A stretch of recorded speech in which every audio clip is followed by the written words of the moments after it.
retribution. Oh yeah, we want retribution. Oh yeah, we want retribution. Oh yeah, we want retribution. Yeah, we ran out of patience. Boil up with the cold hard hatred. I can feel the vibration. Feet in the streets, it's a new sensation. I wanna break faces on the pavement.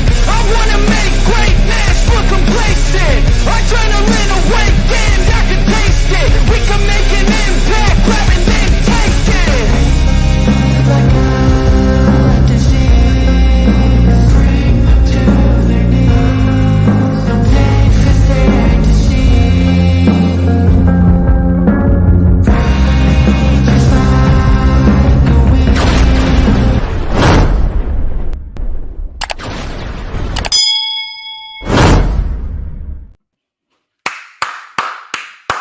What's going on? You call that a long intro?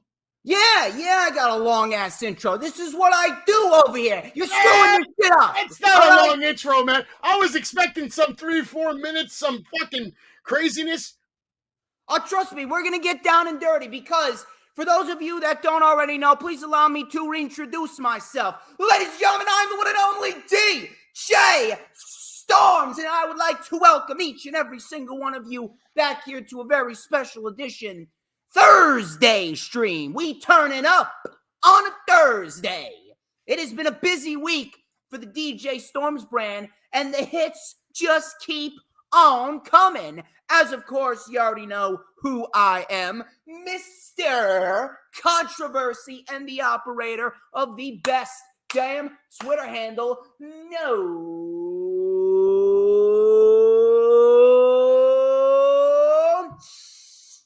You already know the drill, people. To mankind!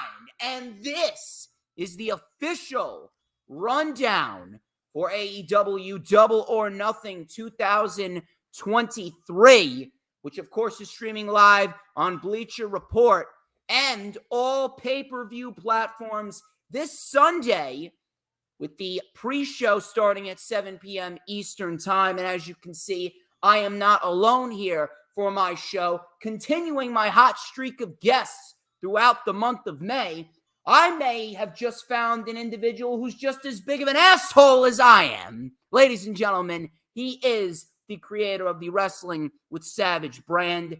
He is an individual that has been all over the tri-state area at all these fucking indie shows, a guy in which I don't even think sleeps most of the time. Ladies and gentlemen, please help me welcome my newest guest for the very first time ever on the DJ Storms channel. He is Mr. Savage. How you doing, man? How you doing, DJ Storms? Thank you for having me first and foremost. You definitely have a lot of energy, maybe almost as much energy as I have at random times. I love it. At a 7:30 after a long day, you're ready to talk about professional wrestling. And you're right. I am all over the tri-state, and soon I'll be all over the world, because I have big plans for this business. This business might not know it yet, but I'm going to turn it on its goddamn head. I can't wait for that shit. I cannot wait for that shit. Hey, two obnoxious people from Jersey talking about professional wrestling. Hold on. Never ever say that I'm from New Jersey ever again. You're in New Jersey. How many days a week? You ever do in your fucking life? I am from New York City. There's a big difference between New York and New Jersey. All right, no offense to New Jersey and all the mids and poors that live there.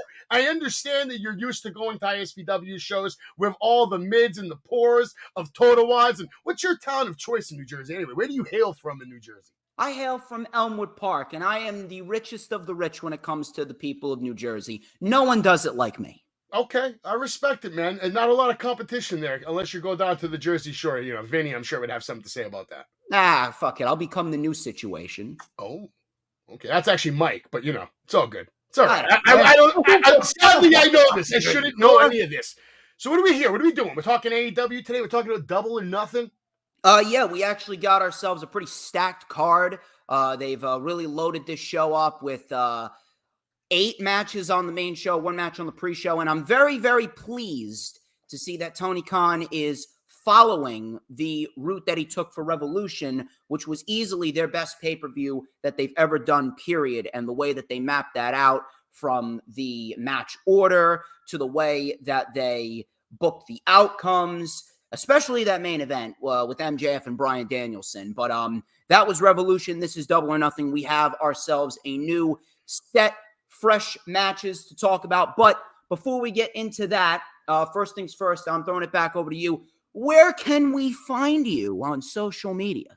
Oh, it's very simple. If you understand English, you go to Wrestling with Savage, whether it's on Instagram, Twitch, Facebook, Instagram, TikTok, all that bullshit. On Twitter, unfortunately, it's Wrestling W Savage, but I'll make it even easier for you. You just go to WrestlingWithSavage.com, and all the links are at the bottom of the page. It's not complicated.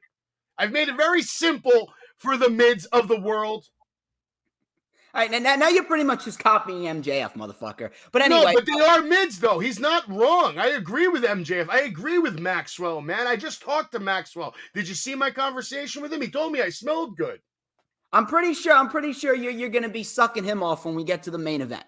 Well, there's nothing to suck off. There's not much down there. But listen, MJF is going to win that match. But we'll get into that later tonight, man.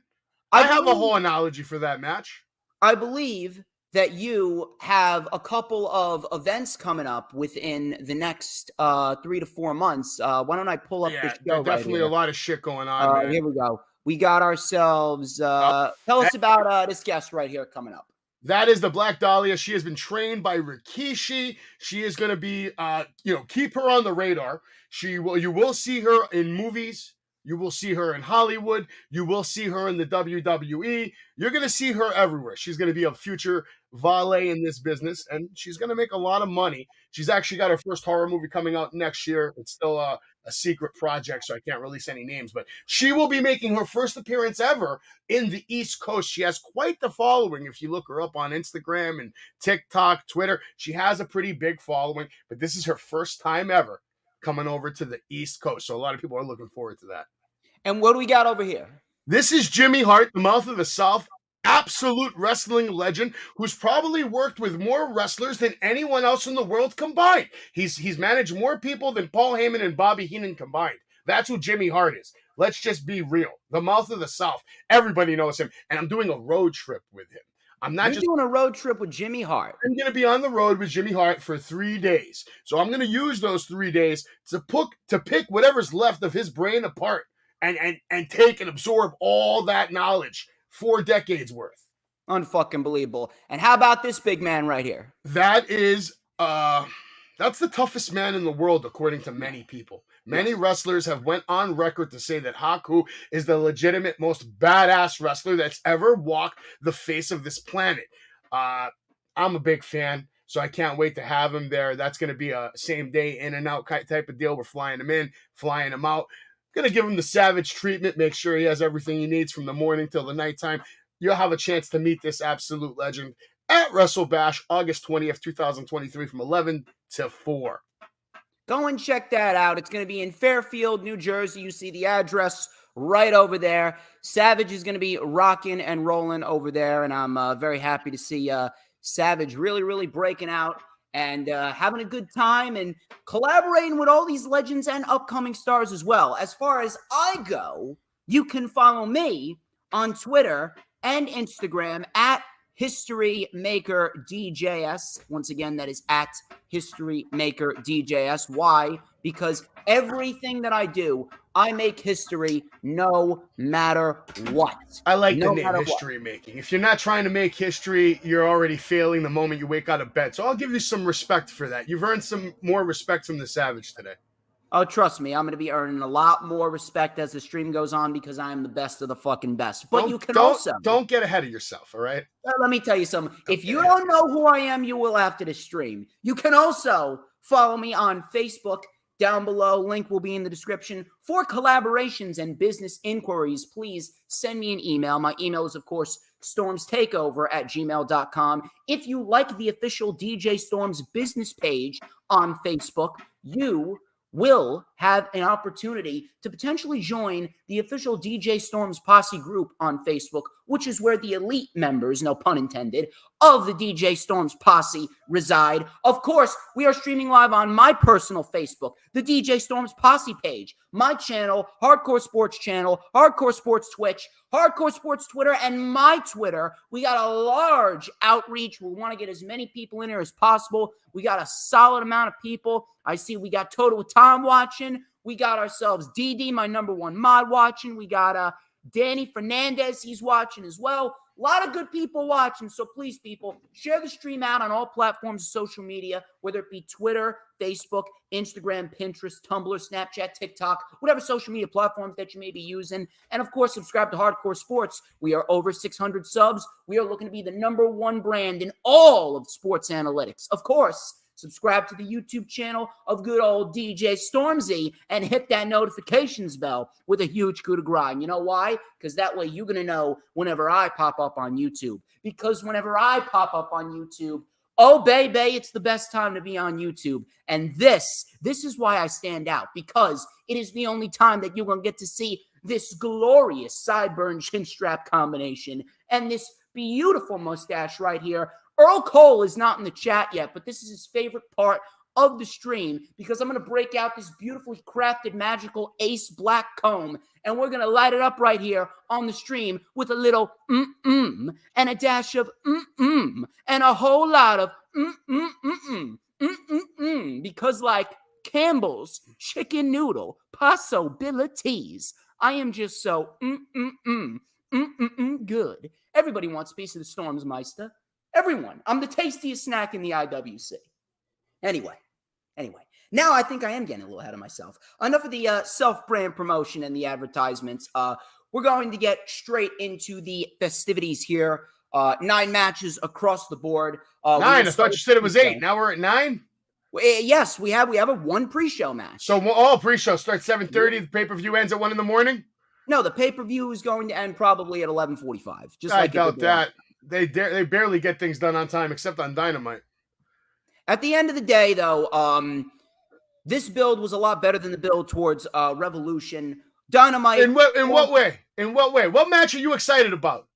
Multiple, actually. Name the one that you're most excited about. Most excited about? Probably the Elite and the Blackpool Combat Club. That's number 1. Number 2 would probably be the 4 Pillars Fatal 4-Way, and I've even said that that's probably going to be the most symbolic match that AEW could do this year, and it has really set the tone for... Yeah, it's going to be a symbol for the lack of competition that exists in AEW when you talk about the championship of the world. MJF is on another level. He's competing on another level right now. He's talking on the mic on another level right now, and he's the only good thing even going in AEW. You're right. Oh, that is right.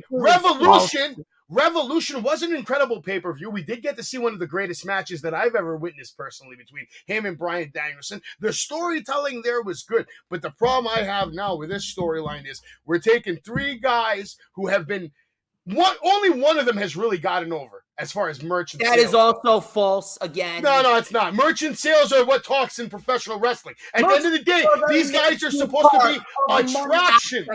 They're supposed to be attractions, Storm. And the only attraction outside of MJF is Darby Allin. Darby Allin sells merch. Darby Allin sells toys. Darby Allin has a lot of views on YouTube besides Orange Cassidy. But he ain't in this match. Jungle Boy don't sell shit. Sammy... Jungle Boy he's a needle mover. Listen to the reaction. They haven't. But I'm just saying this. I don't like that they rushed this 4 pillars match, even though one of the pillars isn't even competing. Britt Baker is more of a pillar than Jungle Boy will ever be. I think I may have to kick you here, Savage. You coming in with this fucking stupidity? What are you doing? Anyway. Let's get to the matches. So, like I said, before I was so rudely interrupted, the build has been a hell of a lot better than Revolution, minus the month of April, which has been very lackluster. The one thing that I've said that Tony Khan really needs to do going forward is he definitely needs to spread out the responsibilities amongst different individuals so that way he could take some of the weight off of his shoulders. Yeah, finally something I agree with that you said. So that way he can focus on more important things, but he did assemble a very good pay-per-view from top to bottom. Like I said, very happy that he is following the same format from Revolution. And if he plays his cards right and he books all the right outcomes here, we are going to be in for yet another banger of a show, just like we did with Revolution. Pre-show match, a match that is absolutely worthy of the pre-show. And I'm glad that they are putting this on the pre-show and they're not overstuffing the main show. Ethan Page and the Guns versus Matt, Jeff, and Isaiah Cassidy, a.k.a. Brother Zay, really has probably been the least intriguing storyline in AEW right now. And overall, these 6 guys are great. Don't get me wrong. The Guns have grown leaps and bounds. Ethan Page is always fantastic. We already know that. It's always good to root for the Hardys. And Isaiah Cassidy, he's a young lion. He's got a lot of potential in him. But the whole storyline has really just been a Rampage storyline that has been built up week over week. At the end of the day, it's on the pre-show match, and it's pretty much in the same position that we saw Lucha Bros and Mark Briscoe versus the Varsity Athletes on the Revolution pre-show, which was actually a very good trios match. So if it's anything like that trios match, we're going to get a decent little match on the pre-show. Really nothing to go back and rewatch, though. Really nothing to invest your time in long term. And this is all resulting in Matt and Jeff Hardy and Brother Zay taking the win here, like they should, and they're going to move on to something else. What that something else is, I don't really know, because I can't see them challenging for the AEW World Tag Team titles anytime soon. We will talk about that once we get into the World Tag Team title scenario and who's going to come out victorious and who's going to be taking those titles into All In Wembley Stadium. But this match is pretty much a no-brainer right here. The babyfaces are going to come out victorious. This is Jeff Hardy's first match back. So we'll see what the time off did for him. And I'd like to hope that things will flow a lot better and a lot more smoothly for Matt and Jeff as time goes on. But Savage, I'm going to throw this over to you.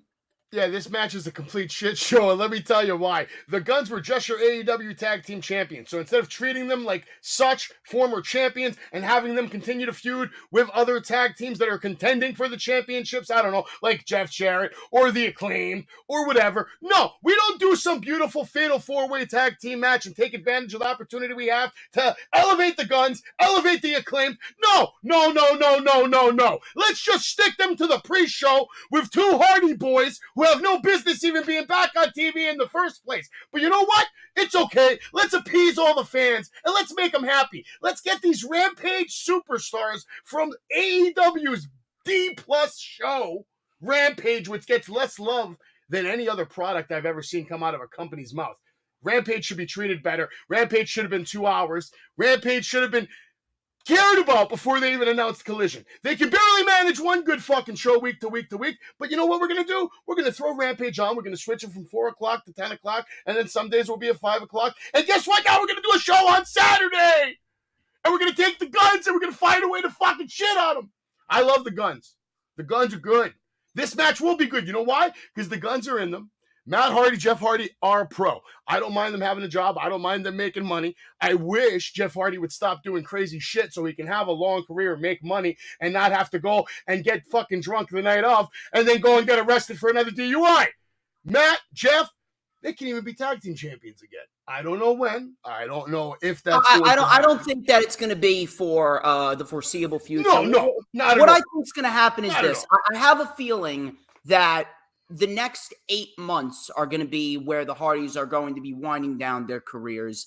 They're probably going to get one last crack at the tag team titles, and then they'll probably lose them to another young up-and-coming tag team that hasn't had their moment yet, their shine yet. But as far as right now, I really don't see them. I just would have liked to see storytelling-wise. Probably until like November. I would have liked to see the Guns get a little better treatment and stay in that main event tag team title shot. Not necessarily win them back from FTR, but they should be in the mix, man, to elevate them. You just elevated the hell out of them by, having them beat FTR. And now they're on the pre-show. Does that make sense to you?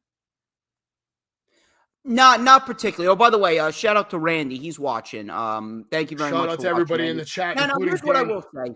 I'm not going to say that the pre-show is a complete waste of time because we've had some good pre-show matches over the course of the last couple years with AEW. The one thing that I will definitely say is it's definitely going to be hard to keep the Guns relevant when you got FTR as the tag team champions, and we all know that they're not losing right now. Well, not if they're not in the same ring together, at least. They or should not be fighting for it, losing vying either. for it. However, I will say this. The Guns and Ethan Page could do some damage in the trios division because they got a decent little trios division going over there. It's a good thing. Yes, they could do some stuff over there. But House of Black, obviously, they're not losing anytime soon. And I wouldn't take the titles off those guys for at least a year. Well, we'll talk about what's going to happen with the House of Black after we talk about Anarchy in the arena. But as far as this goes, I'm sticking with my prediction. The babyfaces are going to win. Should be a decent pre-show match. I don't think it's going to be better than the one at Revolution. I think that Mark Briscoe, the Lucha Bros, and the Varsity Athletes really set the tone for the pre-show. But what is your prediction on I agree with you that the Hardys are going to win on this. It's the pre-show. They're going to want to get the crowd happy. Everybody hates on the Guns. So the babyface is definitely going to go over so they can get a good start off to the night. Yeah, it pretty much makes sense. We'll see what happens going forward, but I would like to see more of Ethan Page and the Guns because they are very good at what they do. The Guns, like I said, have grown leaps and bounds. They are very entertaining. Ethan Page, always great. We'll see if they can do some damage in the trios division going forward. On to the main show now. Let's talk about the Blackjack Battle Royale for the AEW International Championship. Couple things. Orange Cassidy, first off, is on the run of his life right now. Orange Cassidy has been doing some excellent work with the AEW International Championship, and he is easily making everyone that doubted him look like a complete fucking retard. One thing though, I will say, I would not have done a battle royale. I would actually have built up a separate match for Orange Cassidy, a regular one-on-one match, maybe against another up-and-coming mid-carder, someone who has some heat going for him right now. But the problem is that they have a lot of the mid-carders in undercard storylines right now. You got Starks feuding with White. You got Keith Lee feuding with Swerve. And one thing I will say, I am glad that they did not add any of those matches to the pay-per-view, and instead they added them to the Battle Royal to make it a little bit more unpredictable, because you got the bigger names. You got the main event players like the Swerves and the Lees and the Starks and the Brian Cages. They're in there as well. I fucking love Brian Cage. He's great. So I'm happy. Bandito's also in there. Bandito's great. So I'm glad that they're making it a little bit more unpredictable. However, Cassidy's not going to be losing this. And I'm going to tell you why. Cassidy's not going to be losing this because there's a new show debuting on June 17th called Collision. And I have my reservations on that because I don't like it on Saturdays. Listen, I'm happy that they're getting the TV time. Saturdays are just not a weekly wrestling day. They're fine for pay-per-views, but as far as weekly shows, that's an uphill battle. That is going to be a very, very big uphill battle. The only people that are going to watch Collision are the people that are too poor to go out and have a good time on Saturday night. Well, I mean, at the same point in time, people could watch it one week or DVR it the next week. No, we're talking about live. Forget DVR. To me, DVR doesn't count, all right? Anybody can watch DVR while they're taking a dump or while they're eating their cereal in the morning or whatever the hell they're doing. But live, the only people that are watching Collision live are the people that are not feeling good, they're sick, they're home, or the people that are too poor to go out and have a good time. I might watch it live because, you know what, I want to relax after a fucking long-ass week at work, just letting you know. That's what I will say. Work sucks. But anyway. Work does suck. Orange Cassidy is going to be taking that title into Collision for two reasons. Number one, Tony Khan has had big plans for Orange Cassidy. Is Miro in this match? I was going to say yes. If he's in the match, I'm going with Miro. I think Miro. No. Miro's not in this match. No, not in this match. Then Orange Cassidy will retain. Take the title off Cassidy at Collision because you think Miro's going to take it off? What? I think Miro's going to take the title off him at Collision. Yes. Okay, so we're in agreement on that. Beautiful. And the reason being is because I feel as though Tony's going to come out of the gates all guns blazing, because you already got the all but confirmed return of CM Punk. He's returning on Collision. What else are you going to do? Book a big title change. The one thing that is going to be great about it is because Cassidy has generated such a big reputation for himself, such a solid reputation for himself, and he's built a credible reign out of that international championship that whoever beats him, which is going to be Miro, is going to be better off for it. And that credibility will transfer from Cassidy to Miro, and that championship, being the de facto secondary championship, is going to look great on Miro in the end. The only other individual that I could possibly see winning this battle royal, if they decide to do so, which I don't think they will, but it's Jay White. Because Jay White winning the battle royal and then mixing it up with Starks after the banger that they had last week on Dynamite, that could very well be some intriguing material. But I do not think that that's going to happen. I think that they're going to build towards a second match at Collision as well and build up that show to be something big since it's the first show. And in the end, we will see Orange Cassidy retain the International Championship. Should be fun, but I don't think that it's going to kick off the show. That's just the one match I chose to talk about first. We'll talk about what I think is going to kick off the show in a little bit. But as far as this match, should be a fine little entertaining interim match to calm the crowd down a bit. And Cassidy's going to retain. He's taking that title into Collision. And Miro is going to be the one to take down Orange Cassidy. Mr. Savage, the floor is yours. Orange Cassidy is someone that I have hated personally for many years, but I will say this. Over the last 9 months, I've gained a lot of respect for him. I understand his gimmick more today than I did day one. Day one, it wasn't that I didn't understand it. I didn't want to understand it because I like taking wrestling serious. I think it's a serious business, and I don't like people making jokes, making gimmick jokes. But I get it. He's got to adapt or perish. That's the style today. His fan base are millennials who are lazy and don't want to work and don't want to do anything. I asked Orange Cassidy what your dream match is. You know what he told me? He said no match. No match is his dream match. That's his attitude. And love it. I respect it because at the end of the day, it's working for him. There's a reason why he is almost their most viewed superstar on YouTube by far. I believe he has over 120 million something views or something every month. Some crazy number that only he does. He's more watched than MJF. He's more watched than Darby Allin. He's more watched than CM Punk. That tells you something. Obviously, he's doing something right, and if it's not broke, you don't fix it, which is why he's going to win the Battle Royal. I agree with you, but I do think Miro should be the one to take it off him because if you want to bring Miro back, you need to make Miro happy. You got to give him a run. He needs to have a legitimate run. In my opinion, I think he should have been one of the first AEW World Champions right off Jump Street. Because he has that established workload from WWE. But Tony and I guess, don't agree on everything. Tony has his guys. Like you said, Tony doesn't trust anybody really to let him make decisions. Tony's got a lot on his plate, man.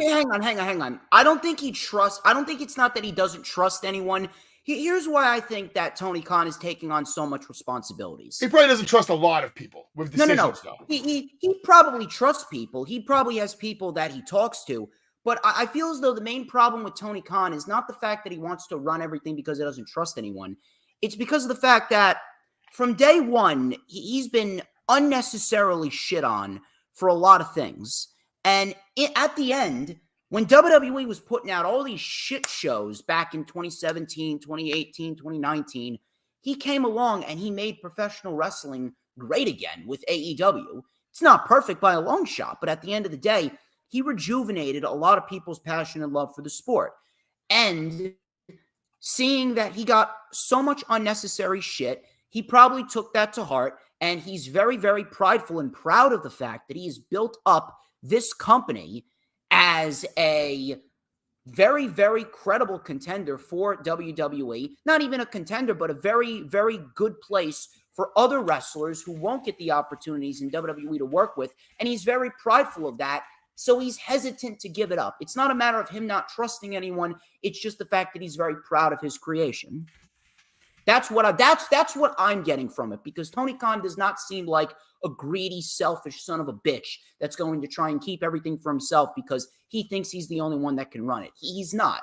Listen, He's I'm in just agreement with you. I'm one of those guys that don't like people that just hate on Tony relentlessly, because at the end of the day, without Tony, we don't have AEW. We don't have that second product. We don't have this rejuvenated spirit in the world of professional wrestling.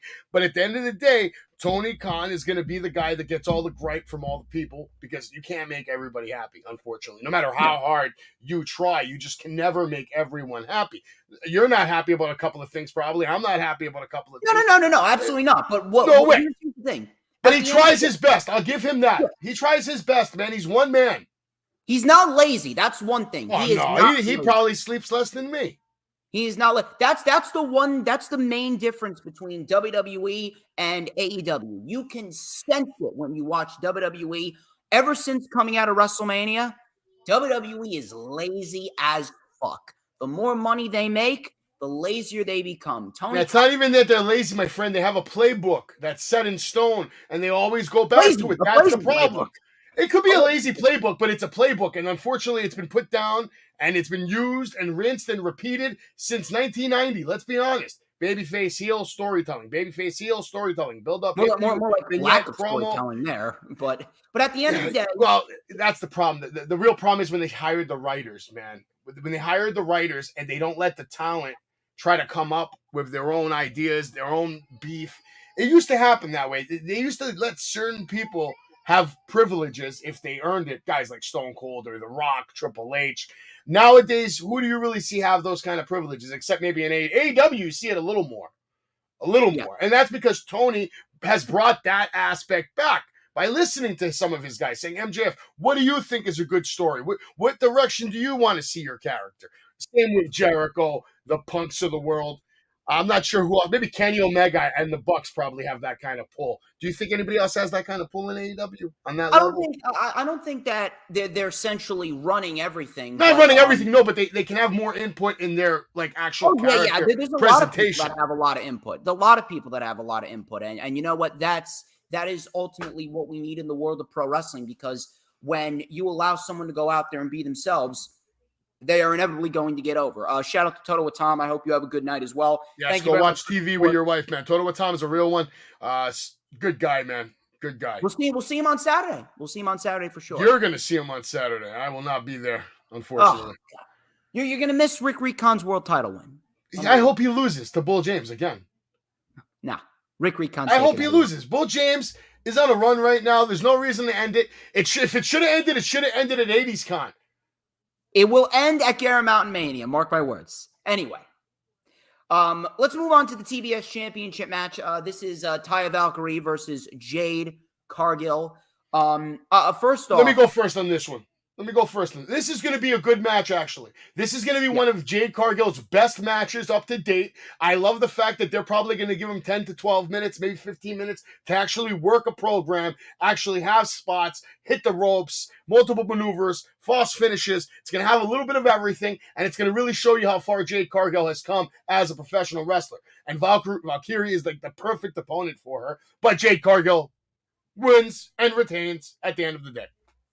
Now, there's only one way that I can see Jade winning. I've been wanting to get that title off of Jade for a while because she hasn't really done anything with it. But and that's not because she hasn't been improving. It's because of the fact that they're running out of people to give her. And they're not putting her in the ring with people that are going to help aid her. Now, one thing that is for sure, though, what they did last month on Dynamite for the 9 minutes that it went was actually very good. They matched up very well together. I would have actually loved to seen them go another 5 minutes. Can I pause you for 1 second?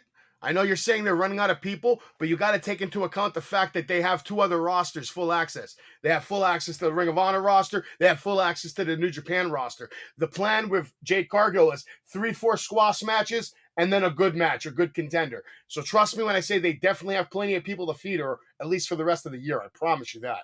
There is only one reason why Jade Cargill should retain. Unless Statlander is ready to come back and she is healthy as can be, and she shows up at the end of the match to build towards a program with Jade and beat Jade, there's no reason why Jade should retain. No reason whatsoever. Taya Valkyrie I is got the bad woman. news for you, my friend. Jade Not a- Cargill's not losing till 200 wins minimum. Not a chance. Not a Minimum. chance. You want to put money on it? That would be the one I'll of the worst put decisions Tony Khan's ever $100 made. on it live right now. She gets to at least minimum 200 wins. She will not get to 200 wins. He ain't taking the bet. Ridiculous. He ain't taking the bet. That'd be absolutely ridiculous. Yeah, you know what? Because I'm very, very smart with my money. I don't bet on stupid shit. Come on, man. Because I know it's a sure thing, man. It's a sure thing. I've heard it from the whispers of someone very high up in AEW. I'm not going to drop any names, but I'll just say this: he's known as a pretty strong man. I'm telling you right now. If Statlander was still healthy, she would have beaten Jade at All Out. Not a shot in the universe, my friend. Not a chance. Not a chance. Jade would have seen this. Statlander has a better chance of becoming the AEW Women's World Championship before she even touches Jade Cargill. Jade Cargill is holding on to that title for a while. I'm telling you. He's held on to it for a fucking while. It's going to be longer. Nothing with her. They want her to have like some kind of legendary run. That's going to be the beginning of her legacy. It's time to end it. I am going with Valkyrie if Statlander is not ready to come back. If Statlander is ready, then you know what? I can see Jade retaining, and then we build towards Statlander probably sometime in the summer, or maybe they even do it at All Out or All In, depending on what they want to do. But there should be no reason why Jade Cargill should be getting to 200 wins. She's already at 60. They've done everything they possibly could with her. The best option for Jade is for her to go away for a little bit. The plan is they wanted her to surpass Goldberg's numbers. That's never going to happen. That is, if that was to happen, then she should have already been at 100 wins. And that's the problem when they don't get enough reps. There's not enough house shows. They just started that, but I don't even know if they're going to count the house shows as wins. They probably will. I don't know. AEW doesn't even update their website. Go to AEW.com and look at the fucking power rankings. It's a joke. It hasn't been updated they got rid of that. August of 2022. It's still it's bad, man. Yeah, bad. They got rid of it. I hope they bring it back, but right now I bet you it's still on there. I don't know why they got rid of it. Because that nobody was doing it. That's the problem. They're going to have to. All right, so you think Jade's losing? I think Jade's winning. No. Jade's only losing if Statlander comes back. If Statlander's not ready. If Statlander is ready, then Jade is going to retain. One thing is for sure, it's a little unpredictable, which I appreciate, and I'm very much looking forward to seeing what they do here, and I hope that they give them the time to do what they did back on Dynamite a couple of weeks ago, because that was very solid stuff, and Jade was pulling out some new moves, so that's definitely something that I want to see from her going forward. But it's unpredictable, I will say that. Here's the match that I think could kick off the show. Wardlow versus Christian Cage in a ladder match for the TNT Championship. This has probably been my biggest problem with AEW to date. While it's been fairly good for the majority of the year, the biggest flaw that AEW has had, not even up for debate, is the booking of the TNT Championship. It's almost like Tony Khan does not know what he wants to do with the TNT Championship, or what he's trying to do is he's trying to keep everyone happy. You get a title reign. You get a title reign. You get a title reign. They already shit the bed with Wardlow the second they didn't make him AEW World Champion right away, just to have that history there with MJF down the line. But they also shit the bed again by taking the title off of Hobbs so ridiculously. Kind of like what they did to Scorpio Sky. No respect at all for Scorpio Sky, who was a fantastic TNT champion. Was he not? What? Scorpio Sky. Yeah, if they gave him the proper time, yeah, he could have been a damn good TNT champion. And they just take the title off from Wardlow, beats him like he's a joke. My man's got 15 UFC. He was injured. That's why. Doesn't matter. They could have booked it a little better. But you were happy with the booking of Hobbs? Hobbs just here's what should have happened. Wardlow should have never lost the title at Full Gear. Wardlow should have held that title from July when he won it all the way to the Dynamite that Hobbs beat him. There should not have been Samoa Joe. Samoa Joe did not need to win the title. Darby didn't need to win the title. Samoa Joe didn't need to win the title a second time either. What should have happened was this. Wardlow should have retained the title at Full Gear by pinning Hobbs. And then we should have gotten at Ring of Honor Final Battle, Wardlow and Joe title for title with Wardlow winning, and Wardlow is the dominant double champion. Wardlow is the king of television because Wardlow is the young guy that you're going to invest in long term. That is what should have happened. Wardlow should have taken both titles into this year, and then Hobbs could have still won the Face of the Revolution ladder match, and then Hobbs could have been the one to beat Wardlow after Wardlow held the title. Woulda, shoulda, coulda. Unfortunately, they played hot 230 potato. days? They played hot potato with Wardlow's character, changing him 1 week, another week. Now let's get a haircut. Let's break into your car. Let's do this. Let's do this. Now you're coming out with Arn Anderson. The only benefit and advantage Wardlow has this Sunday is that he's going against Christian Cage, who can carry this match. That's what I want to see. I want to see who's going to be calling the spots, who's going to be leading the match, how long is the match going to be. Just fine. Wardlow's put on plenty of good matches in the past. At the end of the day, yeah, but when was the last technical banger you saw from him that was 20 minutes plus? Last one, zero. That's what. Zero. I'll have to think about that. Fucking zero, because you can't think of it. At the end of the day, we don't need a crazy technical banger from every wrestler.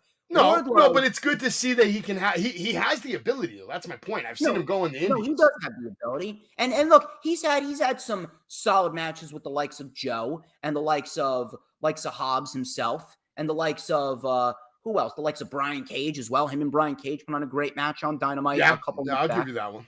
So at the end of the day, the wrestling aspect of Wardlow isn't the problem. It's the fact that he was not given enough time with the TNT title the first time around. Wardlow should really only be a one-time TNT champion. That was the mistake that Tony Khan made from the jump.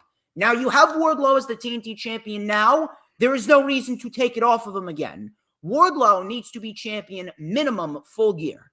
Minimum full gear. And what you need to do, considering there's one guy by the name of Andrade El Idolo who's coming back, you build up Andrade on Collision. You put Wardlow in a prime spot on Collision where he's putting on banger matches, just like Cassidy is doing. You build up Wardlow as a credible individual, a credible champion, and then you build towards Wardlow versus Andrade, with Andrade being the one to take down Wardlow. You transfer that credibility from Wardlow to Andrade. There is no reason why Wardlow should lose this championship to Christian Cage. The one positive I will say, though, is this. I am very happy that they made it a ladder match. And the reason being is because if you take a look up and down this card, you got Jericho Cole unsanctioned. You got Jamie Hayter, Tony Storm for the women's title. You got Anarchy in the Arena. You got the Four Pillars, Fatal 4-Way match for the World Championship. If this match between Wardlow and Christian was a straight up one-on-one, it would have probably been overshadowed, not because it's bad, but because at the end of the day, those matches just would have been so fucking good. And at the end of the day, I don't think that Wardlow and Christian Cage would have been able to top it. But that's why I say Wardlow has the advantage. He's in there with Christian Cage, who has more experience with ladder matches than almost anybody else. That's why I have a feeling it's going to be a long match. I don't think it's going to be a 5-minute, 10-minute match. Most ladder matches are 20 minutes, half an hour. So they're going to give them some time to work here. And Cage is a hell of a person with to work. My biggest concern is, how do we handle Luchasaurus in this without making him look bad, right? How does Wardlow win without making Luchasaurus look bad? Because he's coming back. He looks phenomenal, but we haven't seen much of him in the ring. So that's my biggest concern, is how do we put Wardlow over without making Luchasaurus look bad? At the end of the day, well, first off, with the ladder match stipulation, there's definitely a lot more room for creativity, which I appreciate. No DQs, none of that, yeah. Yeah. The probably one of the best routes that they could go, but I don't think that they're going to do this. They could have Luchasaurus turn on Christian Cage.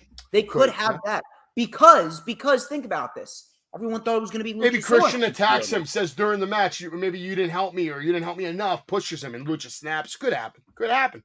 Or at the end of the day, Luchasaurus wakes up because this motherfucker was managing me and booking me and booking me in these matches where I can showcase how much of a killer I am.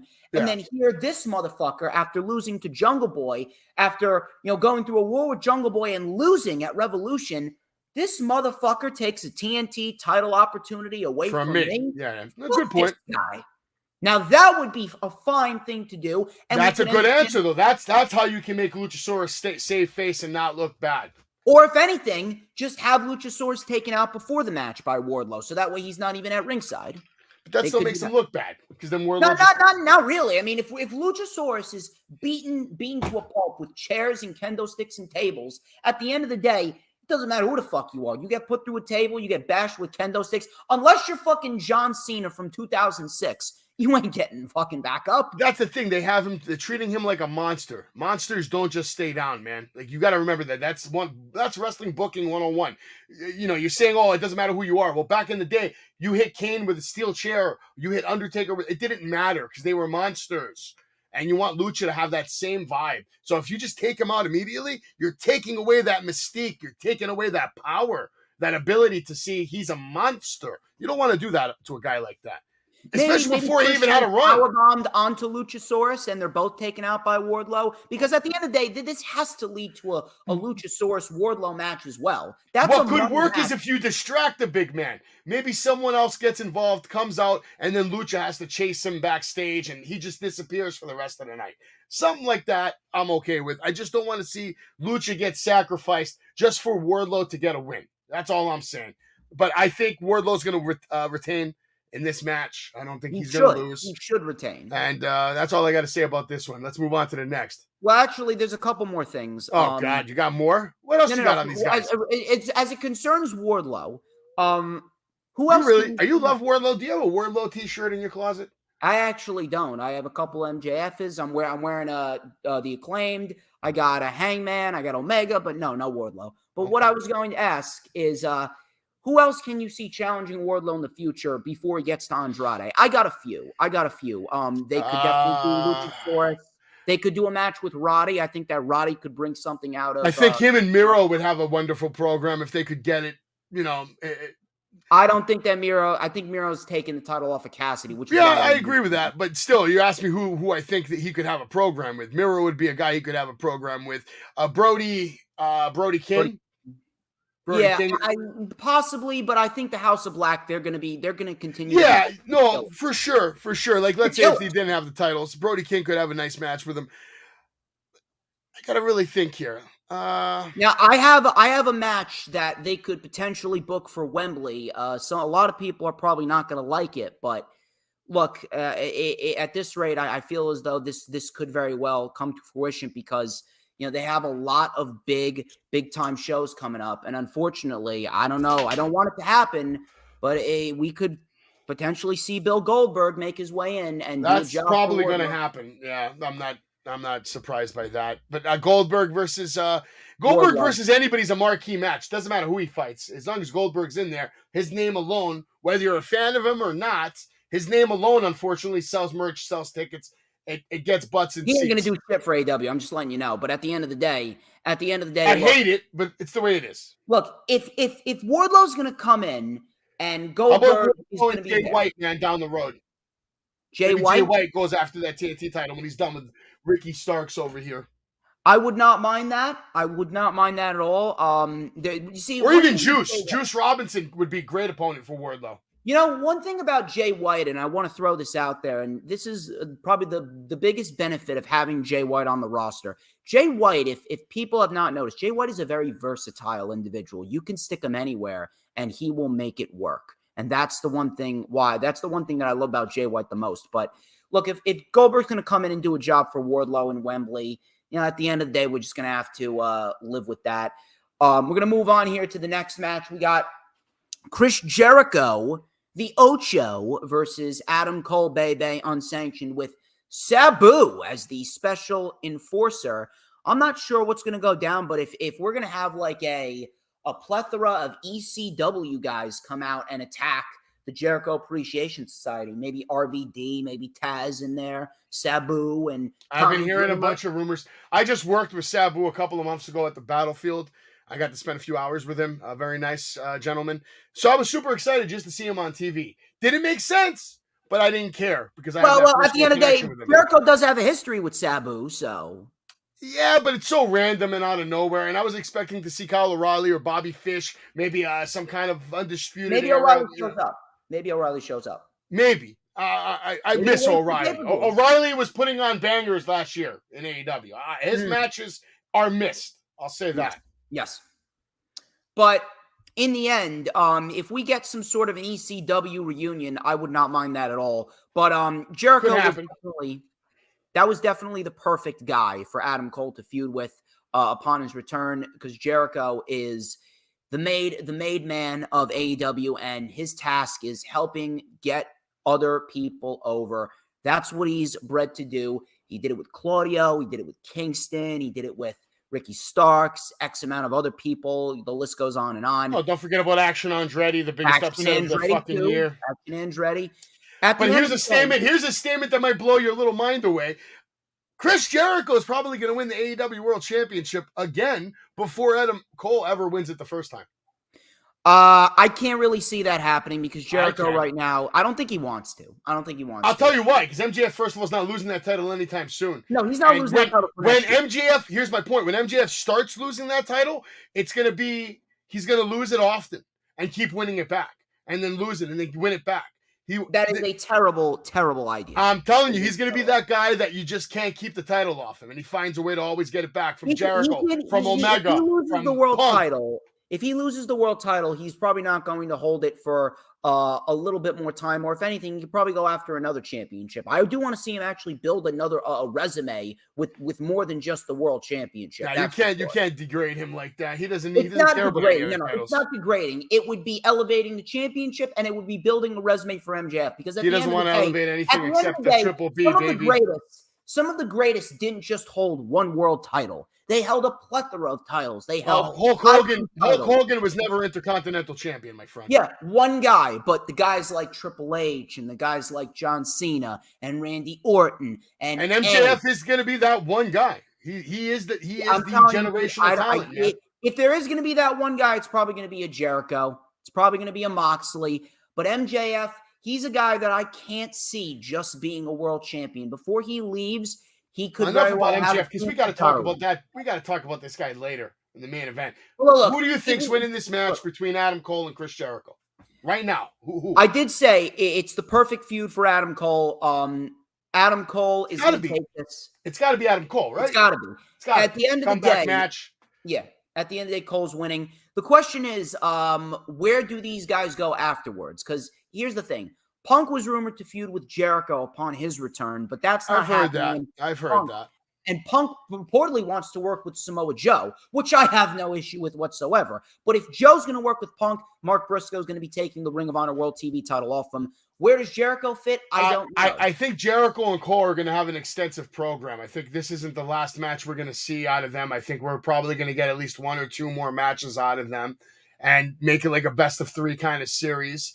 Because Jericho, you know how he is. He's a sore loser. So when he loses this match, he's probably going to do something nasty to Britt Baker to further aggravate Adam Cole. I mean, I'll laugh at that. I'm going to laugh at that. It's just going to lead to another match, which I'm okay with, because for me, watching someone's dream come true, and that's what Chris Jericho is doing right now by fighting Adam Cole, is making his dream come true. You don't think Adam Cole dreamed about fighting Chris Jericho for the last 10 years? He did. Now it's happening. The one thing, you know what I wouldn't mind? I would not mind seeing Jericho challenge Wardlow and help get him more over for the TNT title. Yeah, that could be in the cards down the line. Jericho right now is in a great place. He's got a good vibe. Obviously, probably the best theme music. Yeah. I mean, it's hard to argue. Probably. They sing that shit in almost every city, man. And if you're there live, I've been there live to sing. So then you know the feeling, man. You still get goosebumps at the end of that song, and people are still singing it. You know what I mean? The one thing with Cole, and one thing I'm kind of on the fence about, is he's set to challenge MJF for the world title, probably at All In Wembley Stadium. Which, here's the thing. I'm 50-50 on that for two reasons. Number one is a positive reason. Number one, that is a main event worthy match. That is a world title match. No, do you want to know what the main event is for Wembley? Because I have a little idea. It's probably out there. It's either Cole or MJF or Omega and MJF. One of those two. It could be. You're not wrong. It could be, but that's not what I think. You know who's going to get a match? And it's going to be a retirement match. It's going to be MJF versus Sting for the World Championship. Because MJF is going to damage Darby Allin, and Sting is going to want to defend his honor. I think that's how it gets set up. And then it will be Sting's retirement match, and MJF will add that to his Sting's retirement match will be against Darby. Against who? Against Darby? Darby. And Darby's going to win because they've been building to that match for years, dude. It's got to happen. It could. It could. It's got to fucking happen. You can't lie, though. MJF versus Sting would create buzz. But look, at the end of the day, that shit won't happen because you're not going to put an old-timer in a world title match, no matter how good Sting is. No matter I how know. good. We've done it for generations. Because that is a WWE thing to do. This is AEW. So what are you saying? AEW doesn't do WWE things? They literally copy their entire playbook from that. They do a couple, but they should not be doing everybody copies everybody, Storms, since the beginning of time. The first person that took a shit and grabbed the leaf and wiped his ass, and then guy number 2 did it. What's the big deal? Because he saw guy number 1 do it? We've been stealing things since the day we were born. That's all I would actually like for AEW to steal a good thing from WWE, not a shit tack. Well, there isn't anything good lately. Well, yeah, that's true. That's true. Triple H? Fuck Vince McMahon and his pedo-looking mustache. But at the end of the day... That is a creepy-looking mustache. It is terrible. Dude, it is terrible. But honestly, do you even know if it's real? We haven't seen video. I thought he glued a caterpillar to his lip. It could be Photoshopped for all we know. We've seen no real video confirmation of this mustache. Shit. But look, if Cole's going to challenge MJF, look, that's a main event worthy match, but I don't like it taking place that early because clearly MJF will not be losing that title until at least Revolution or Double or Nothing next year. So if we're going to do Adam Cole, that's going to be a loss. And Adam Cole is a guy that I would actually have take the title off of MJF at the end of the day. Cole is the perfect babyface for MJF's heel. We'll have to wait and see how that plays out, but I would love to see Adam Cole in a match at Wembley against Bryan Danielson. That is a big-time matchup for Adam Cole. If I'm booking it, I'm not taking the title off MJF for multiple years. No, he's not losing that title until he surpasses at least 500, 600 days. He's more. Pulling a Roman I think at least 2.5, 3 years. His mother, that I've spoken to multiple times, she told me he's holding on to that title for a minimum of 7 years. 100%. That's his mother, dude. That's his fucking mother. Yeah, so what? Who's closest to the source? Fucking unreal. Anyway, but Adam Cole wins, should very well be one of the matches of the night, and if they want it to be a potential match of the year candidate, Jamie Hayter versus Toni Storm, AEW Women's World Championship. Toni Storm, Jamie Hayter, Part 3. Very much looking forward to that. Their first 2 matches were great.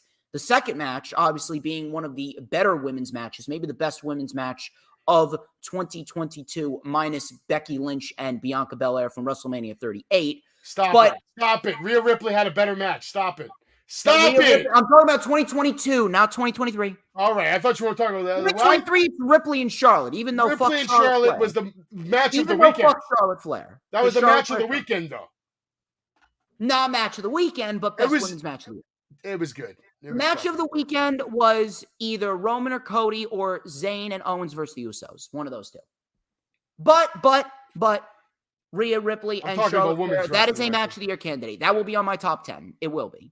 But fuck Charlotte this match, Flair. The storytelling on this is shit, all right? Riot Squad, whatever the fuck they're called, has been a shit storytelling. I don't like it. The Outcast. It's been shit storytelling, all right? They took Paige, who came back, and she tried to get that CM Punk effect. Didn't happen. Didn't work. They changed her immediately to heel. You know she was going for babyface at first. Wasn't going to happen. They immediately flipped the script, and they just ran with it. And in doing so, you've taken Ruby Soho, who, in my opinion, I think Ruby is the most underutilized talent they have right now as far as females go. She's so goddamn good. She should be fighting for the world title. I love Ruby Soho. I think she's phenomenal in the ring. On the mic, not so much, but in the ring, she's great, man. Well, she cut a very good promo following Revolution. She did. She's improving over the last few years. I'm basing her work off, probably prior to this year, but she's great. She's fucking great. And to see her stuck in this bullshit with the spray paint that's not getting over. People are not cheering this shit. They're not even booing this shit. They're supposed to be heels. So nobody's booing. Nobody cares. DJ Storms, you're probably the only person who cares about this match. No. I'm going to go take a shit during this match. I'm not the only person because we know that these two women are going to put on a banger of a match. That's why. Yeah, but Jamie Hayter's winning, yes? I don't know, and I'm going to explain why. Sean Ross Sapp, I heard from him, from Fightful, Jamie Hayter's hurt. How hurt?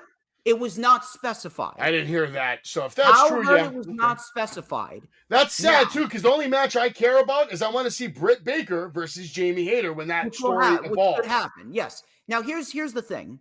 That plays up into an unpredictability factor. She's hurt, but she's hurt enough to compete here. How hurt is she? I don't know. Now, if they want to, they could have Jamie Hayter compete here, successfully retain, and then possibly the last time a world champion that was hurt and still competed was beaten in about 3 minutes by Jon Moxley. Well, at the end of the day, if she's not as hurt as we expect, she can wrestle this match and she can take a month break. It depends on how serious it is. Here's the thing. If it's similar to the injuries that Omega had that were nagging injuries, then I think she'll be fine. If it's a major injury like a torn fucking muscle or a dislocation, that's a different story. Then she needs to wrestle and she'll have to drop the title, unfortunately. And that's an unfortunate circumstance because you'll be able to tell from the match right away, just the way she moves. In my eyes, Jamie Hayter could have been the one to break Hikaru Shida's record. Matter of fact, I think that they had every intention in the book of having Jamie Hayter beat Shida's record, and she was going to be the longest reigning women's champion because she has a nice, solid amount of challengers for her. You got Tony, you got Shida again, you got Saraya, you can do Britt. After Jade loses the title, you could do Jade as well. You got a solid amount of challengers for Miss Jamie Hayter if you want to. Maybe you could throw in a Willow Nightingale as well because her and Willow have had some solid matches before. But at the end of the day, it's making the match unpredictable, which I have no problem with. But at the end of the day, it is sad if Jamie Hayter is indeed so hurt that she needs to drop the title. Now, Toni Storm's great, and this storyline, it just needs a little bit more oomph to it. Will we see Athena join the Outcasts? They could do something like that. Maybe we see Thunder Rosa come back. She sides with the originals. Maybe we get a Blood and Guts. That would be intriguing. But at the end of the day, it just hasn't had the proper heat that it should have. It hasn't been jack shit horrible. Because listen, I know what jack shit horrible is. I have watched however many fucking years of Monday Night Raw. I had to watch Max Caster dress up in drag and pretend to be Bobby Lashley's sister. So I know what jack shit horrible is. It just has not had the same luster that we wish it would have had. It's been a little lackluster. Now, from a wrestling standpoint, we're going to get a very good match. I truthfully hope that Jamie Hayter is not too hurt because I really wanted to retain. I really wanted to hold that title into the summer because I really do believe that her and Saraya could be on a collision course. I'm going with Jamie Hayter just because down the road I want to see the championship match between Britt Baker and Jamie Hayter, or Britt turning, or them being. There's good storytelling there, long-term storytelling. Yeah. It's ready. Whenever it comes, I'm for it. So I'm going for Jamie Hayter. You got Thunder Rosa too. You can do Thunder Rosa versus Jamie Hayter at some point. 100%. But we got to wait. That's a whole nother conversation. Let's not even that's a whole nother conversation. Just cross our fingers. Hope that Jamie Hayter is not too hurt. I am also going with Jamie Hayter. I'll say a little prayer for her. She'll be all right. Don't you worry. I'll send her some Greek power. I'll tell you one thing for sure is I do not want to get hit by that woman. No, I do not. Why? Some people would pay for that woman. Some people may. Some people would pay high good money to get hit by that woman. I mean, I'll pay good money to take the hip attack from Toni Storm. That's what I would do. But anyway, I'll be sure to not let your wife see this. Anyway, that's fine. She's okay. She knows that I want to get beat up by Mandy Rose and Tiffany Stratton. It could be Tiffy time anytime. I tell her every day, Tiffany Stratton is the future of this business. Tiffany Stratton, man. If I find her, if I come home and I find her. Can I tell you something that's probably going to upset you? Yeah. About AEW Revolution? I'm more interested in Dragunov versus Dijak than I am anything on this pay-per-view. Dijak and Dragunov have done a better job to hype up their little match at Battleground in Lowell, Massachusetts, more than anything AEW has done to hype up any of these matches. But that's just me. I digress. I'll give you a pass only because Dragunov and Dijak are two masters of their craft. That's going to be the match of the night. That could be. It's either that or it's Wesley, Joe Gacy, and Tyler Bate from a wrestling standpoint. Yeah, let's not even start with NXT because then I do hope Joe Gacy wins that, though. I want to see him. Nah. Joe Gacy's character sucks. He's a good wrestler. He's a good wrestler. His character's more scripted than anything. I think if they let him go on his own, he has the ability. But I just want to see some change. Wesley's holding that title for a while, man. Wesley probably, yeah, because him and Shawn Michaels like to go on long walks on the beach together. They love each other. Well, also Wesley's he's a fucking great wrestler too. He is, but he does. He's got about the same personality as my doorknob. Moving on, FTR versus Jay Lethal, Jeff Jarrett for the AEW World Tag Team titles with Mark Briscoe as the special guest referee. Couple things I want to say about this. I understand everyone's concerns regarding this, and I have the same concerns as well.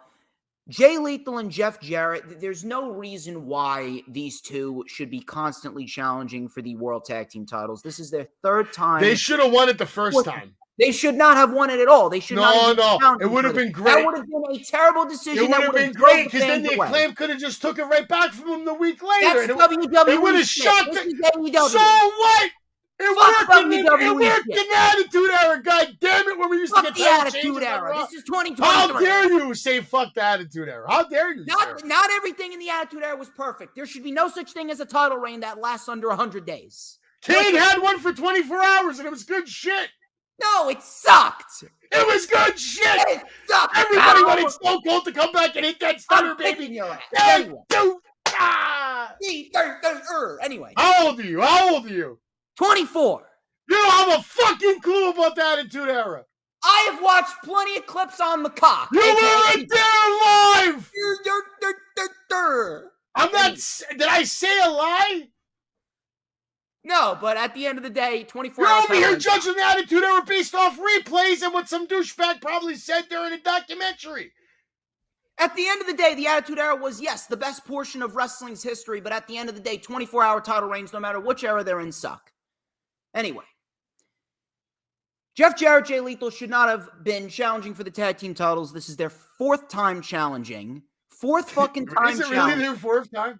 Fourth time, yes. They challenged. I'm not going to argue with you. That is pretty fucking horrible, but they challenged at Dynamite, the first Dynamite of the year, entertaining match. They challenged at Battle of the Belts 5, again another entertaining match. They challenged at Revolution, and now they're challenging here. I'm just going to throw it out there that the Briscoe brothers going to cause FTR to lose. No, I don't think that FTR is losing. But here's what I will say. We should be getting new challengers in the tag team division. Matter of fact, this tag team is actually bringing Jay Lethal down. I respect Jeff Jarrett for doing what he does, and he's a very good heat magnet. But again, this tag team's bringing Jay Lethal down. I don't understand why Jay Lethal didn't beat Samoa Joe for the World TV Championship, because Jay Lethal would have been a perfect candidate to beat Joe. However, I will say this one positive thing. The build towards this match has not been half bad. Shockingly enough, but adding Mark Briscoe to the scenario and actually building tension between the two teams. And by the way, I fucking love the fact that he slapped the ever-living shit out of Jeff Jarrett last night. Outside of all of this fucking garbage and horse shit with Jeff Jarrett and Jay Lethal and Sanjay Dutt and the fucking Indian Great Khali, Satnam Singh, at the end of the day, the build has not been half bad. And I respect them for putting some effort into this match as far as a build standpoint. Now, I'd like to hope that after this match is over, we don't see Jay Lethal and Jeff Jarrett challenging for the tag team titles for a long time. But at the end of the day, should be an entertaining match with the addition of Mark Briscoe in there. And in the end, I see FTR retaining because in the end, FTR will be going into Wembley to fight the Young Bucks for the tag team titles, and we will get the third match between those two with FTR definitively winning that trilogy. Just like they took 2 out of 3 in the trilogy with the Briscoes. This should be fine for what it is, but I can't see this being anything more than a come-down match after we had like the ladder match and the unsanctioned match and the women's match. This is going to be a match to calm everyone down. But again, look, the positive aspect, build has been a lot better than expected. So I will give them credit. This has probably been the best built storyline that Jarrett and Lethal have been in since they formed this tag team, which really didn't make any sense from the beginning other than the fact that they're Impact rejects, like Dax said. But in the end, FTR retains, no reason to take the championships off them. The only championship that should be changing hands on the show anyway is the TBS title. Savage, what say you? FTR should win this match. They are the best tag team in the world, just like I told them on that beautiful night in Brooklyn, New York, where I met them for the first time and cut them a promo. I let them know. They were the best in the world then. They're the best in the world now. I didn't even know these guys challenged 4 times already for this. So, yeah, Jay Lethal should be a singles competitor. He's one of the most underrated wrestlers in the world. If you legitimately rank him pound for pound, he might be top 5, top 10 in the world of guys that can actually go in the goddamn ring. So to see him getting involved in all this bullshit that is below him, beneath him, at this point in his career, where what he's already done, his legacy, the guys he's already been in the ring with, the fact that he's not in the main event scene, you told me a guy I'd like to see Wardlow work with? There you go. Give me Wardlow and Jay Lethal. Give me MJF. Give me MJF and Jay Lethal. That's a program. We'll see what happens, but maybe FTR wins. I agree. Yeah, FTR wins. Maybe we'll see Jay Lethal move on and challenge someone in Ring of Honor. I would love to see Jay Lethal and Claudio for the Ring of Honor. I'm sick of this whole Ring of Honor shit because, dude, it's great to have Ring of Honor as a developmental or a place to stick other guys and have more wrestling. That's great. Jay Lethal needs to be more predominant on AEW as a competitor. No, I understand that, but at the end of the day, if we're building towards Death Before Dishonor sometime in July, and if you're going to give me a world title match, Claudio and Jay Lethal for the Ring of Honor world title, that's a main event any day of the week. It's either Lethal or Roddy or Roosh. You put any one of those guys in against Claudio. Roosh is phenomenal. I want to say JJ get better treatment on Dynamite is all I'm saying. Yes. Man. No. Me too. I'm with you there. No argument. Anarchy in the arena. If last year was anything, it's going to be complete and utter bedlam. Will we hear Wild Thing playing on the PA system? You know what? I fucking hope so.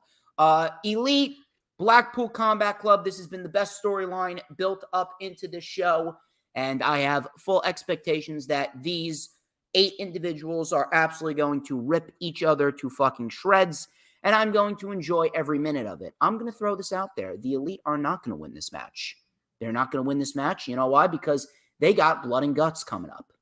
That will be when the Elite gets their victory. I got Blackpool Combat Club all the way. You got to keep the Blackpool Combat Club looking strong, and you got to have them win the first match over the Elite, because in the end, if we're going to build a big fucking match for Wembley, and we're going to pack some more tickets. They've already sold almost 70,000. You want to pack some more tickets in there.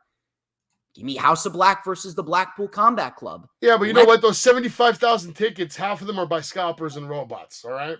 The day of is when we're going to find out truly how many human beings actually show up to the facility. I'm telling you, dude, you're fucking worse than all these fucking internet trolls on Twitter. What do you mean? I speak facts, my friend. What do you think? These bots aren't You real? ain't DJ Storms, man. We're not talking about bots. You see these stickers? The second these stickers are released, thousands of bots buy them. And you have to try your ass off to get one online. Because that's the world we live in. Fucking bots. Fucking humans. Get used to it. We have bots on Twitter, but I'm telling you, dude, bots are not buying $20,000 tickets or whatever they're fucking called. If WrestleMania sold out 2 nights, then you know what? They're selling out Wembley for AEW. But at the end of the day, you want to pack some more tickets in there. You give us Blackpool Combat Club and the House of Black. And I say this because at the end of the day, House of Black is being booked like killers. And it's a great thing to see. I love watching the House of Black go in there and just beat the shit out of people. Probably the only good faction besides the Elite that's being handled correctly on TV week to week to week. And it's been nice to watch. But the Blackpool Combat Club, I mean, they're up there too now. They're up there too. They've been kicking ass ever since Revolution ended. And I don't like any of it. It doesn't matter. They're still a great faction. They're still an objectively great faction. Moxley should have went on vacation for a few months. Yeah. I wouldn't mind seeing Bryan Danielson being the sole leader of that shit. Let's say minus Moxley for a couple of months. Then he comes back. I Oh, would Brian is have the liked to sole see leader, Moxley dude. take a little Brian is vacation. the sole leader. Moxley is just the main guy, The main that goes in enforcer. there and kicks everyone's ass. Brian is the Listen, sole leader. Danielson is a heel, top of the food chain. He's great. He's underrated. He's actually so good if you let him go off on the mic as a I heel. love the Planet's Champion shit. I thought that was great. He's good. Love the Man. Planet's Champion shit. Ignorance. Fickle. Love it. Fucking love that shit. Elite win this though. No. Blackpool Combat Club, they got to win this. They've been looking strong. You got to keep them looking strong. The money here is in the babyface chasing to get that victory over the new faction that has just been running roughshod for the last couple of months. And that's why the Elite are going to win, I believe, because you have to set a strong message that Hangman Adam Page, this is a new version of Hangman Adam Page. No, we'll get that strong message, but Page, listen, the Elite are going to lose, but I don't think Page is taking the pin. He's got an eye patch. God damn it. He's got to win. He's not winning with an eye patch.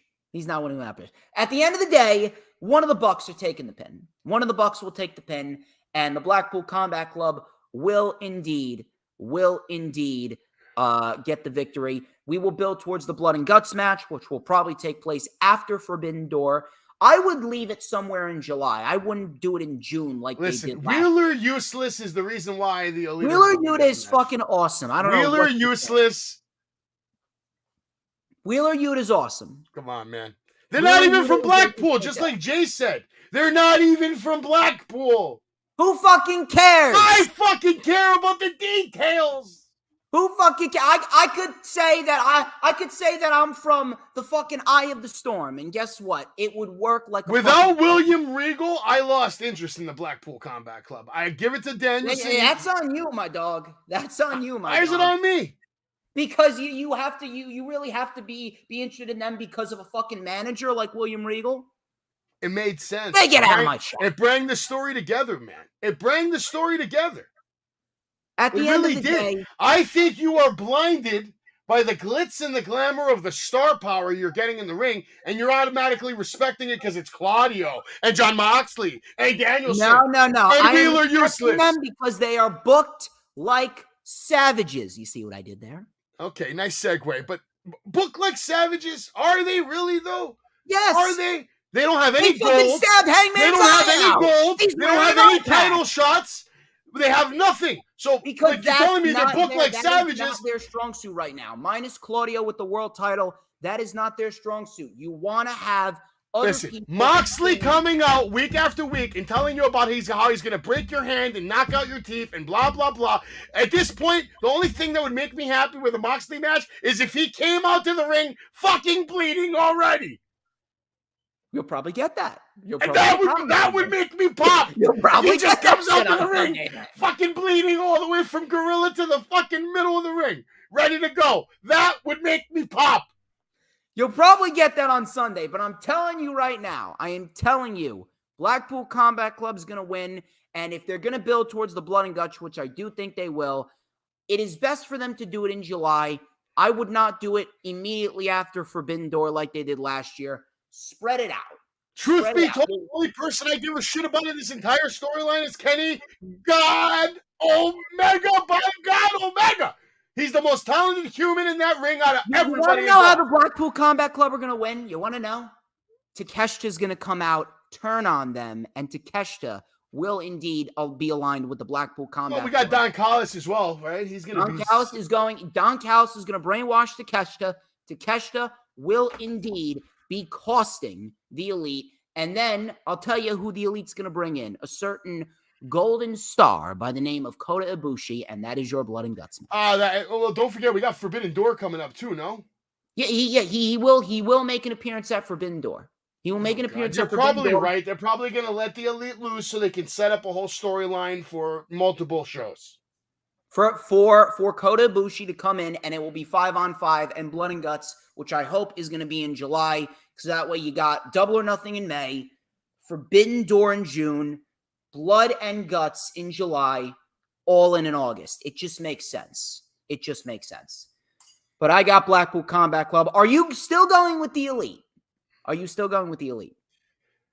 can see your point. I think you're right that they will win Blackpool Combat Club, but I want the Elite to win. I would want the Elite to win. They will But who get do there. I think it's going to win? I think Blackpool Combat Club is going to win. You've kind of convinced me.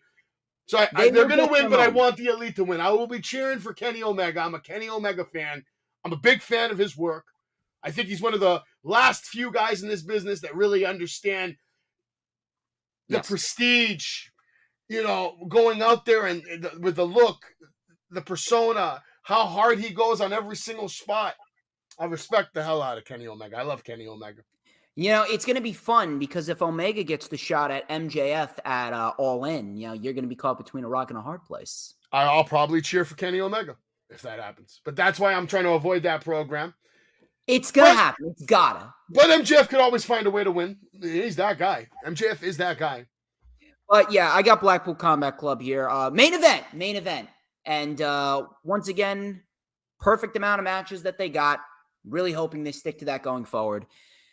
Maxwell, Jacob Friedman versus Darby Allin versus Samuel Guevara versus Jungle Boy. Can I just go first on this one and just get my rant over with? Yeah, and then I'll have to. And you can close the show. Yeah. MJF is obviously going to win this match 3,000 billion %. It's not even fucking questionable. And the reason why is this. He's in the ring with 3 risk takers. He's in the ring with 3 people who always want to outdo themselves. They want to jump off the ladders and jump off the cages and super double flip through 6 tables on fire with thumbtacks and this. You're probably going to see some crazy shit in this match. The 3 Daredevils are all going to try to outdo themselves because it's the main event and they want the spotlight. And what's going to happen is they're all going to end up killing themselves trying to kill MJF. And MJF at the end of the match is going to be looking like look at these 3 clowns. And they're all knocked out. He's going to have a choice of just pinning anybody because they're all going to knock each other out trying to kill themselves, trying to outdo each other. And even if they don't, who cares? MJF is better than everyone in the ring. And you know it. MJF wins. I see him pinning Sammy. I'm fine with that. He pins Sammy because they got heavy investment in Jungle Boy and Darby right now. Sammy will get his time, but it's just not the moment right now. However, this has actually been built up very, very nicely. Probably the second best built up program going into Double or Nothing. Very much loved the promo work back and forth between all 4 of these guys. They've meshed very, very well together. They've brought the heat. They have brought a lot of intensity. And at the end of the day, when it comes to the 4 pillars, you put any of these guys in the ring with each other, you are bound to get an absolute banger of a match. I mean, we saw it. We saw it with Jungle Boy and Darby. We saw it with Sammy and Darby. We saw it with MJF and Sammy. We saw it with MJF and Darby at Full Gear, which was easily one of the best matches of 2021 when they had that match. Yeah, excellent stuff. They stole the show in the opening fucking match. But it's a very, very, very symbolic match because it really showcases to everyone where Tony Khan's priorities are, and that is in young, youthful, homegrown talent that are going to carry this company into the future. Every single one of these guys at some point is going to be a world champion. But right now, just like you pointed out, this is MJF's time. MJF is in no way, shape, or form going to lose this match. And in the end, MJF will be holding that title minimum 500 days, 600 days. There's no reason why MJF should be losing it now. No reason why he's going to lose the title anytime soon this year. The question is, where do all these individuals go? Now, you could do multiple things. I can definitely see Sammy being a contender for Wardlow. I would love to see a Wardlow versus Sammy Guevara match for the TNT Championship. That would be great. Maybe Sammy is a contender for potentially Orange Cassidy before he loses it to Miro. Darby's another one. Darby versus Wardlow is definitely something that I would love to see. But in the end, I do believe that Darby Allin is going into that match with Sting at All In, and Sting is going to be the one to put Darby Allin over, and that will be his retirement match. Jungle Boy Jack Perry, similar to Ricky Starks and Jay White, he's very versatile. You can pretty much stick him anywhere, and it's going to work. I don't know where he's going to go, but if Miro's going to be the almost said All Atlantic again, the AEW International Champion, I'd say a Miro versus a Jungle Boy Jack Perry feud. You let those guys go. they're going to put on a great fucking match. That would be a fantastic program. MJF, you know what? It's very difficult to decipher. It's difficult to decipher because you got multiple people at the top of the card right now that you could plug in with MJF. Omega, Cole, hell, even Punk. They could do Punk in Chicago, and they could have MJF properly end that storyline. Because I would just go straight to Jericho, man. I think Jericho, because you could do Jericho. Jericho's putting people over right now anyway. So run a nice program. There's some history there between MJF and Jericho. That whole dancing thing they did, that Broadway musical spin-off. Yeah, they have some history there. There is some history there. And Jericho's a great storyteller. And this could be maybe a 3-match program where Jericho just keeps trying to get it from MJF. And MJF's just one step ahead of him. And that's what I would do first. And this way, that's a way to extend MJF's reign without damaging any of your other roster. And it gives you time to build up future contenders. Well, you're not going to damage Kenny Omega if Kenny Omega loses. He's a made man. And not in everybody's eyes, but in some people's eyes, whether we like to admit it or not, when a wrestler takes a loss to another wrestler, there is damage being done. Now, it's not for everybody, and it's not everybody's perspective and opinion, but there are a set group of people out there that when someone loses to someone, their image of that person is distinguishedly changed. That's only forever. if they haven't been established. Omega's been not always. There's people that are simple-minded, man, and when they see someone lose to someone, they're like, that guy sucks. Dude, I'm telling you right now, AEW's fan base will never think less of Kenny Omega if he loses to MJF. We're not talking about the hardcore fans. We're talking about the little kids. Fuck the kids. Who the kids are the future, man. I know you want to say fuck the kids, but the kids are the reason you're going to be around maybe 50 more years. Who do you think is going to be listening to your shit when all these AEW fans are fucking dead?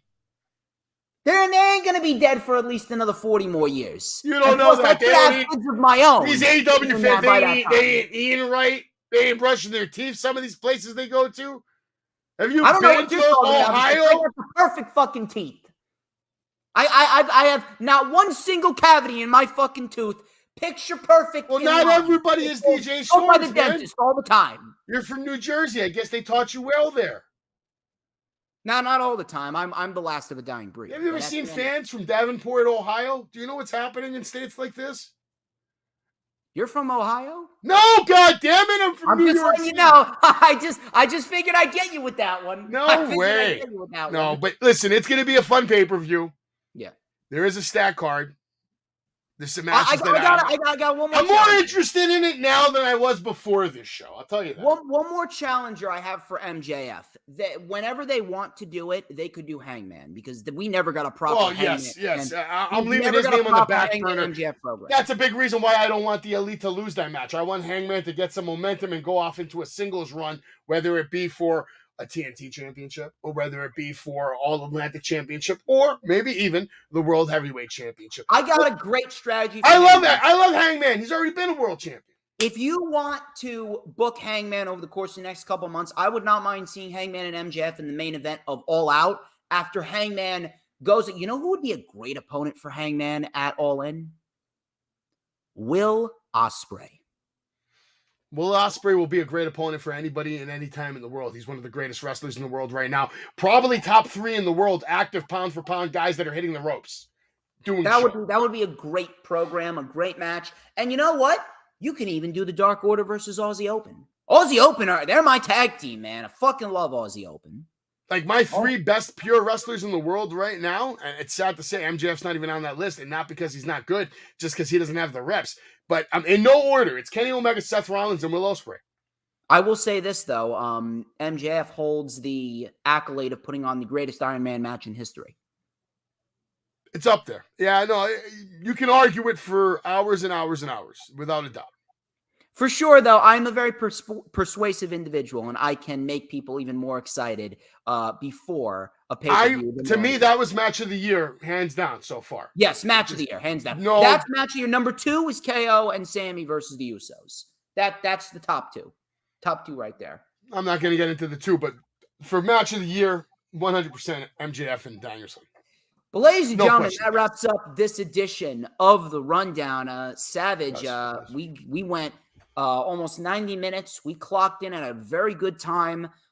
Probably the most entertaining show I think I'll have all year. I know I'm breaking kayfabe here, but a lot of good stuff. A lot of good stuff, man. A lot of good back and forth. A lot of good analytics and predictions into the future. And I see that you got a video here that you want me to play. What do we got over here? That's the intro to my show.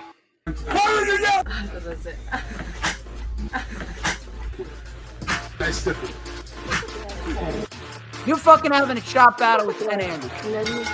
Pedigree, 1, 2, 3, brought to you live by the champ. A last ride straight to hell, a tombstone, a choke slam. Here to give it to you raw. This is Wrestling with Savage. Smackdown, hold the title. This is Wrestling with Savage. What? Wrestling with Savage begins now. Watch the elbow drop. Look at the elbow drop. Oh! I stay busy. There's Tina. There's Tina. She's Tom, not Tom, happy clean my to goddamn inside jacket, last Tom. night. Clean my jacket, Tom. He's watching. This is where I'll be on Sunday. I'm going to be at the battlefield. Oh my gosh! So close! He kicked out! He kicked out! He kicked. That's it. Awesome stuff, man. But Mr. Savage, thank you very much for taking the time. Really good stuff, man. Probably definitely one of the best shows, one of the most entertaining shows I've had all year. Thank you to everyone who watched on all platforms. Once again, you guys are fantastic in every which way. I greatly appreciate every single one of you. And if it wasn't for you, DJ Storms would not be a thing. But one last time, Savage, 2 more questions before we get out of here. Number 1, where can we find you on social media? You're going to head on over to wrestlingwithsavage.com, and all my links for social media are there. I really would ask you follow me on YouTube. I put original content, probably have some of the best content in the world right now because I go to lots of shows. So you're getting content from me. It's a variety. You're getting content from Battlefield, Outlaw Wrestling, Create a Pro, ISPW, House of Glory. I can go on and on, but let's not do that. New world champion Matt Cardona. Matt Cardona. I just signed a deal for Matt Cardona to make a new figure for Marty Jannetty. I got Marty Jannetty signed to the Bendy's line, so look out for that. Savage is everywhere. DJ Storms is everywhere. Keep a lookout for us. We are going to take over the world of pro wrestling. And Damn right. If DJ Storms does it before me, great. If I do it before him, he'll be getting a job somewhere. We're AEW, WWE. I don't know. Me and Tony, it's going to take a couple of minutes for us to get along. But once Tony will love me. I just Everyone need loves 5 minutes of Tony's time. I can convince him why I can spend his money better than he can. But I digress. WrestlingWithSavage.com. Thank you for having me, DJ Storms. We'll see what happens. But before we get out of here, there is one last question that everyone must answer. The most important question of them all. Mr. Savage, who runs the IWC? DJ Storms. You damn fucking right, baby! Who but DJ motherfucking Storms? And don't you forget it. Cause we want retribution. Oh yeah, we want retribution. Oh yeah, we want retribution.